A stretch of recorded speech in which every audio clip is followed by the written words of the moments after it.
लक्ष्मी जी घर के अंदर प्रसन्न होके अंदर आएंगी घर के फटाफट। बरेचदा मला तुम्ही लोक विचारता की काय सचिन, प्रत्येक वेळेस 15 वर्ष 20 वर्ष असं लॉंग टर्म वालच तू इन्व्हेस्टमेंट प्लॅन सांगतो. आम्हाला काहीतरी झटपट, आम्हाला लवकर पैसे हवेत, आम्हाला पटापट वाले सांग ना. तर मी त्यांना हेच सांगेल, झटपट आणि पटापट गेलो ना की टोरस होऊन जातो.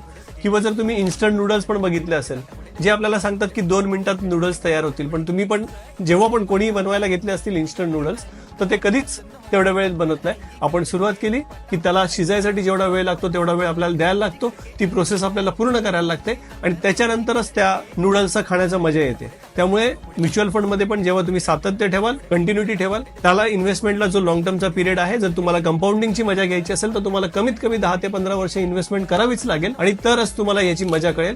तुम्हाला मॅजिक कळेल की म्युच्युअल फंडमध्ये आणि कंपाऊंडिंगमध्ये काय मॅजिक आहे. त्यामुळे झटपटच्या नादात कुठे जाऊ नका किंवा कोणत्याही चुकीच्या गोष्टीमध्ये इन्व्हेस्टमेंट करू नका. तुम्हालाही तुमच्या इन्व्हेस्टमेंटमध्ये सातत्य ठेवावं लागेल आणि तुम्हाला म्युच्युअल फंडवरती विश्वास ठेवायला लागेल. तुम्हाला म्युच्युअल फंडबद्दल काही जाणून घ्यायचं असेल तर मला खाली दिलेल्या नंबरवरती संपर्क साधा. Thank you. Disclaimer. Mutual funds are subject to market risk. Please read the offer document carefully.